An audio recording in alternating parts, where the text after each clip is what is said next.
As crises and conflicts are deepening all around the world, there's an increasing need for humanitarian assistance. How can we help vulnerable communities and how can we support them to be stronger and more resilient? This is Voices for Resilience, the podcast of the Netherlands Red Cross. In this series, we will answer some of these pressing questions. What does it take to turn a warning into action? And why, even when we know the risks, do we still struggle to act together?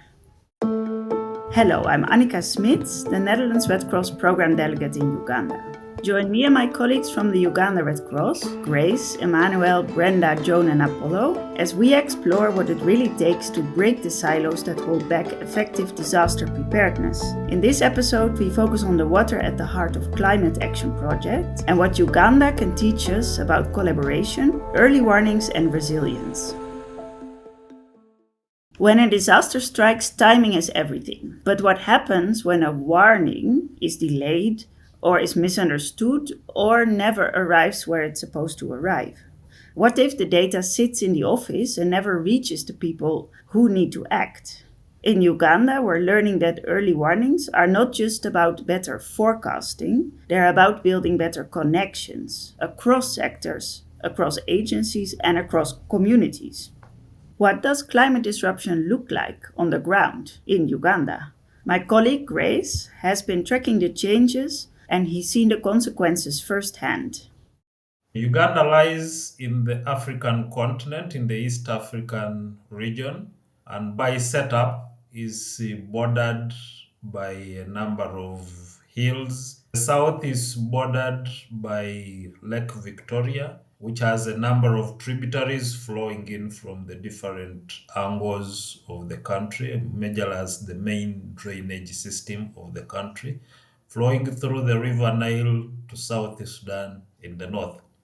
Uganda has experienced a number of changes. The current situation is that the communities only experience rains probably coming in February and then they are stopping in March, which is very little to sustain their livelihood, that they can't grow crops in that period effectively.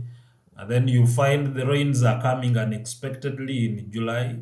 The normal trend is that they come in September, October, November. And so some of these will result into famine setting in because they have not grown the right crops in the right season with the right support of the rains. With a lot of rains and with high intensity coming in at intervals unexpectedly, we experience mudslides, flooding, and the flooding is in some cases flash floods, which used not to happen in the past because in the past the patterns were clearly defined and the communities would be prepared. Even the authorities have not done preparations of dredging the drainage channels. Probably the previous rains came in with boulders, silt, and that leads to flooding. For the displaced populations, of course, they need a lot of support, which is quite expensive to sustain. And that requires concerted effort of the government structures, the Red Cross, the NGOs, humanitarian actors, for them to cope and get back to the normal life of living. I asked Grace what happens when these warnings don't reach people on time or at all. And he shared some examples that reveal the consequences when systems don't work together.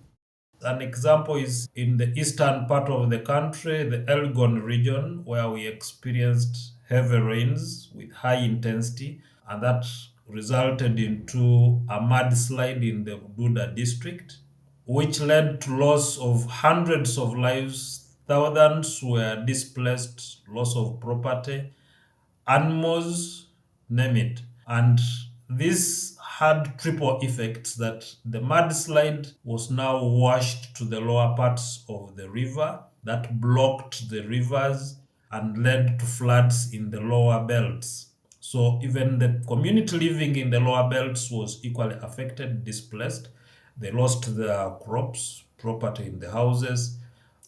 I personally live in Kampala, and for Kampala, we've experienced the high intensity rains, This happened last week, where I woke up one morning and driving through the roads to office, the roads had been cut off. All the vehicles on the road were blocked, others were submerged, and we lost about 3 people in the city.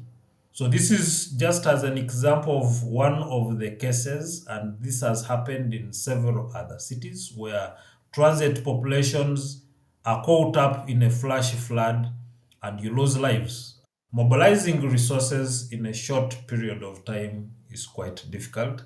The reduced number of partners, humanitarian partners, that leaves you standing alone to cover the wider spread of the needs of the people who have been affected. And this is quite challenging, that it's very difficult to meet all the needs, given the fact that in the previous experience, you've been handling specific sectors and the other partners handle the different sectors. So, the most important question is how are we and how can we respond to this challenge? How can we build a better, faster, and more inclusive system of alerts and early action? Grace introduces a new project that's trying to change the system from the inside out. Increasing climate risk related challenges can be overcome through enhanced collaboration among stakeholders. Last year, we started an initiative with unique partnership that is aimed at enhancing cooperation, collaboration, and coordination among the key stakeholders. The project, named Water at the Heart of Climate Action, covers the 5 regional countries in the Nile Basin region. And this is Uganda, Rwanda, South Sudan, Sudan, and Ethiopia. This brings together the partners like the IFRC, UNDRR, WMO, and ITU.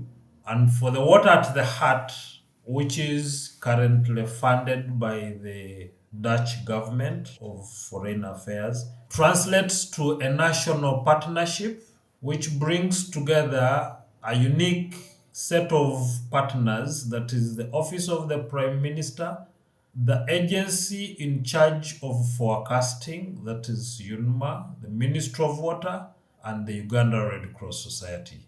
From my perspective as the project manager for Water at the Heart of Climate Action, I foresee this project strengthening the cooperation and collaboration among the key government agencies and humanitarian actors to enhance information, early warning messages, forecasting, and dissemination, thereby building the resilience of the communities to respond and mitigate the effects of these disasters.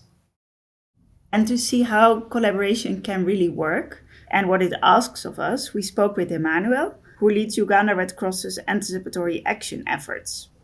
I remember one experience, community level, were doing some work in one of the communities in eastern Uganda to support in installing some pieces for early warning, community radios, and then establishing community structures. You got to implement in the community. Now, this was that moment where I found myself in a village.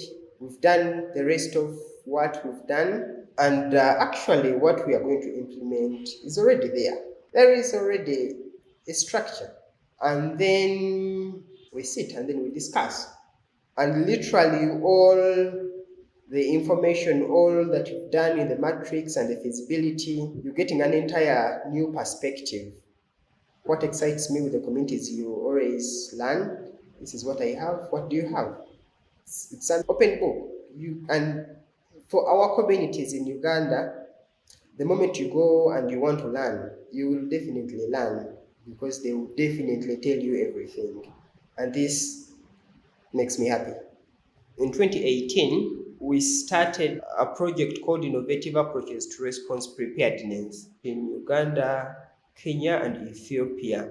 I was leading on the pillar of anticipatory action. We had a second pillar on data preparedness, I put on community engagement and accountability and cash and voucher assistance. We had already our usual stakeholders that we work with. It's normally the same.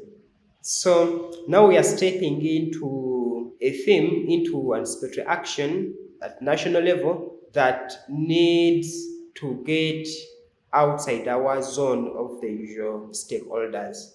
We established a working group. By then it was called Forecast-Based Financing Technical Working Group. I think this pointed out a strong case of how extremely important collaboration is in developing something jointly, not just the anticipatory action. But it could actually make more sense if we were actually doing the same thing for the rest of the other pieces of work. We saw the work of the academia, the different universities that were part of this, and how very significantly they contributed to the anticipatory action framework, the bit of the modeling, the skill analysis of some of the information that we're using. We're using a global flood awareness model. So the analysis of the skill, all this was done with the universities. We actually had a 1 month placement where we had the teams from the Met office in country go to the University of Reading for 1 month to learn, see what to do jointly, supporting modeling, analysis of the information that is feeding into our forecast products, into the early warning platforms, and beyond the project outputs. There were long-term partnerships and relationships that were established from this kind of arrangement. The working group is now part of the national DRF, Disaster Risk Financing Working Group, which is coordinated by the Office of the Prime Minister. This started us knocking the door. Can you work with the Red Cross? Can we do this? This started as a small working group that was looking at putting the pieces together for impact-based forecasting. And we see now the conversation is not only about the impact-based forecasting work, but also sharing experiences and different things that we are doing. And we've seen many other stakeholders coming on board for this working group, which meets on a monthly basis, most times on a quarterly basis. Making collaboration work, in theory, is one thing. Making it real time and actionable is another. Emmanuel explains why that second step is really complex but really, really urgent. So you find different actors, different organizations, they have various projects with various reporting timelines and indicators, doing early warning and anticipatory action. These are very different structures, very different timelines. We take various approaches, there are various budgets, there are various mandates, and the early warning specifically has these building blocks from the monitoring, which is a different mandate, with the hydrology and meteorology, different individuals, different budgets, talking about different things which have the same implication. So this makes it complex, and this justifies why collaboration is extremely important. Uganda, for since 2013, we've been developing anticipatory action program for both within Red Cross and within government. The challenge is anticipatory action is informed by impact-based forecasting. Impact-based forecast is not only the normal weather forecast, which is produced by the Met, but merging with exposure, vulnerability, and these other data sets. Some of it is even population data, which is with the statistics, with the Bureau of Statistics. So you find if, for example, a forecast is produced in a traditional way, a normal weather forecast, and there is no collaboration with the rest of the providers, the rest of the data sets, or the layers that contribute to impact-based forecast, you cannot do anticipatory action. And we've had experiences and lessons around this, where you have a forecast which is good, precise information, and you cannot tell the impact out of this information because it's produced by one department which is responsible for forecasting. It's not a product out of collaboration which has had the rest of the stakeholders in the same room to discuss and agree on the rest of the layers that can make this information meaningful to inform anticipatory action. Early warning. The mandate of releasing early warning information and public alerting in country by policy, it sits with the Communications Commission. For disasters, it's largely under the Office of the Prime Minister. The mandate for producing the forecast information monitoring sits with the Met Authority. If it's early warning information which is timely, like you have 2 hours or 3 hours, if there is no collaboration, and not just the collaboration of having MOUs or the collaboration of the policy that you're supposed to work jointly, but a collaboration that is translating into actually sharing information real time, there is not enough time for this warning to get to the community when it's still actually a warning. So the ideal would be to jointly look at this information from the start to when it gets to the last mile. But collaboration doesn't stop at the national level. At the heart of it all are the communities themselves. And that's where Brenda, my other colleague, comes in. She works with Uganda Red Cross at the community level and helps organize local response structures. Our work is majorly to work with the community. When it comes to preparedness and response, if you don't work with communities, you're working in vain. At the village level, we have the local leadership of the council, that is the LOC 1, local council 1, local council 2. These community structures existed but in a very unstructured manner. It is the Uganda Red Cross that made them structured, organized with the leadership and a way of coordinating with other disaster committees, right from the sub-county to the district and then to the strategic level of government. They are basically people who have influence at the community, and there are people who have suffered from this disaster. So the motivation actually is based on the past experiences they have had due to these disasters, because they believe and they know that they can do something. All they need is a technical person to guide them and also some resources to enable them get out of that situation. So when it comes to collaboration, the Uganda Red Cross Society collaborates with the community by providing for them the technical guidance that they need. They may not be able to differentiate between the immediate or an early action plan and then the disaster risk reduction or mitigation action plan. Then at the sub-county level, they also support to give us land. If the community is willing to plant trees, that is a long-term action. Because I don't think anyone can realize the impact of a tree in 2 weeks or 2 months. The sub-county extension team, that is a technical team, also support to make sure that the communities, they monitor the community to make sure that these trees are nurtured. They also support to even sometimes provide the seedlings, the National Forestry Office.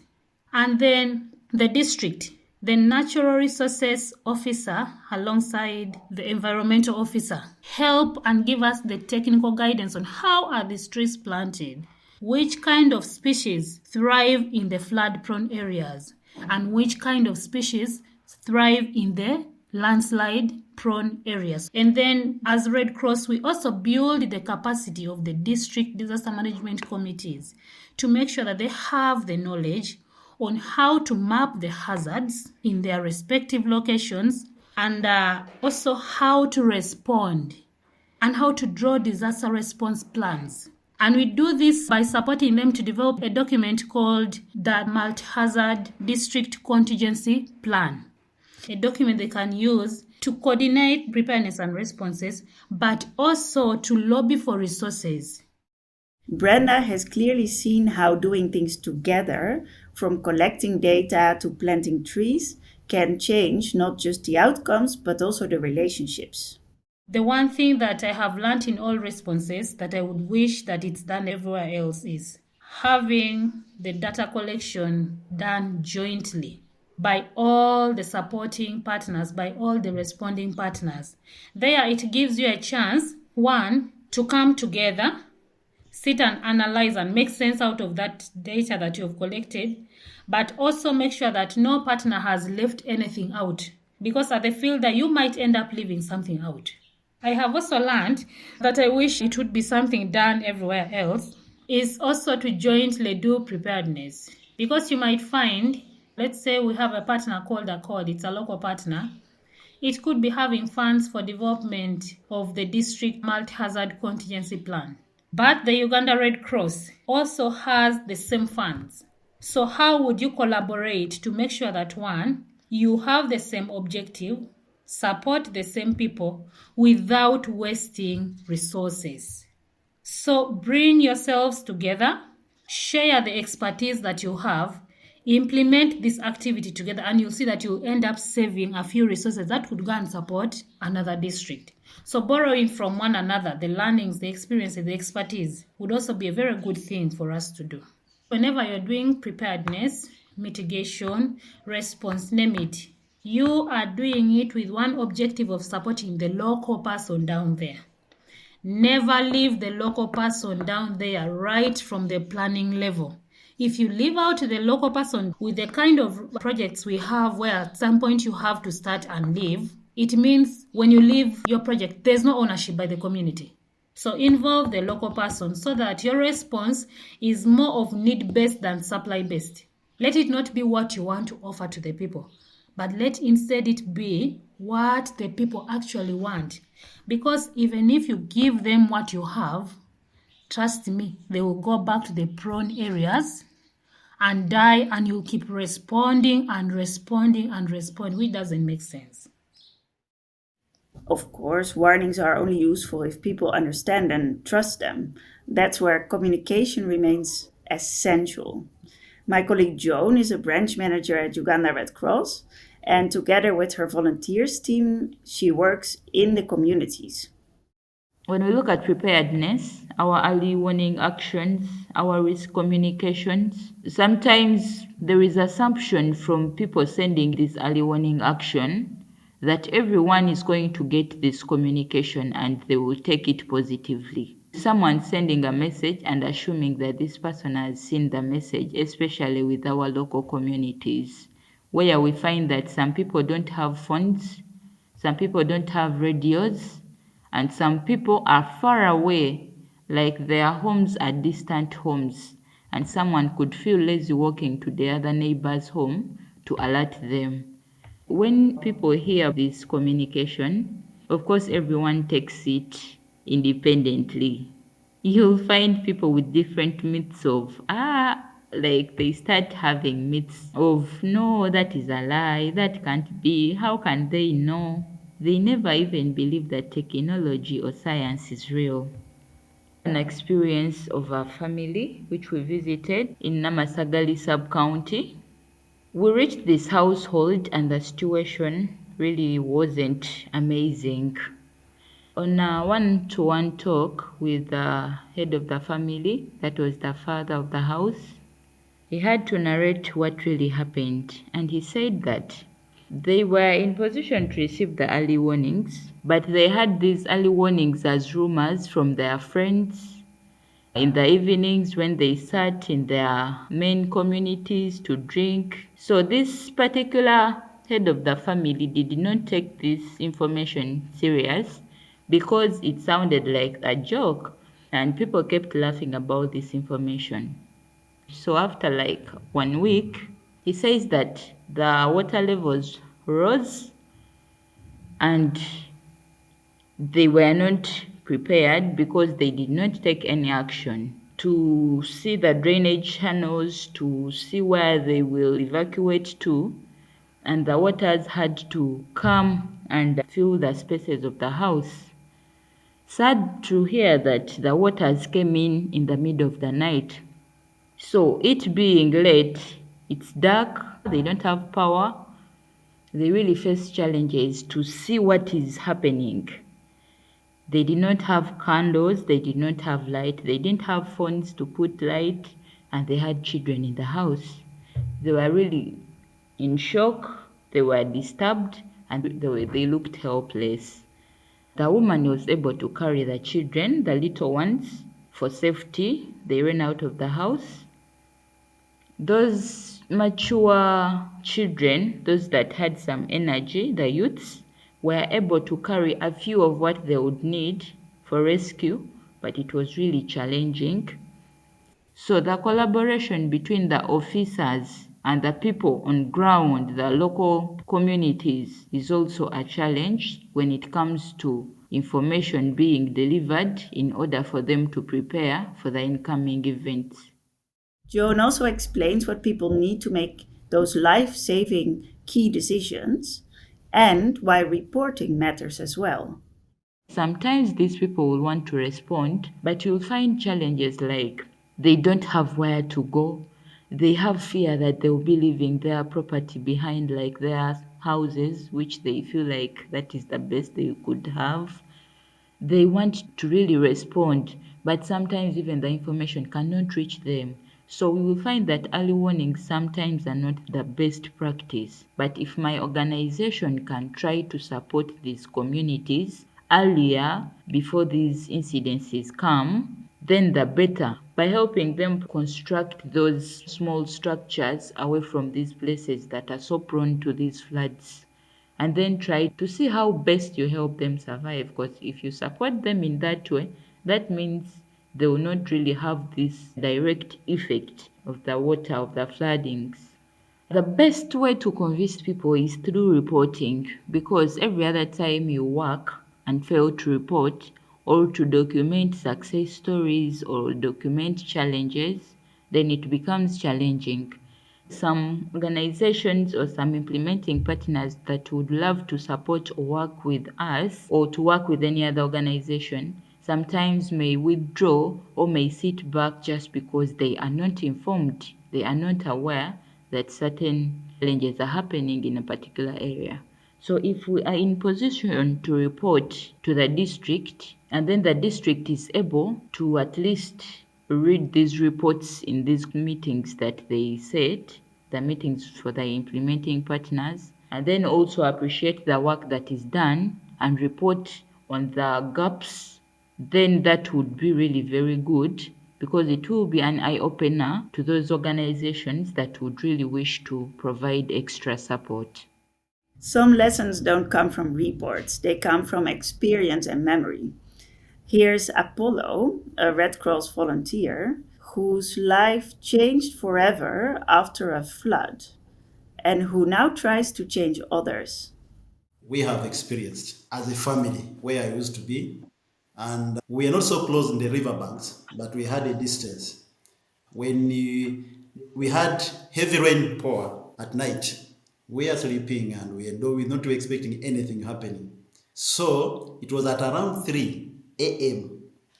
coming to the morning hours. So we found the volume of water has already risen. It was 1997.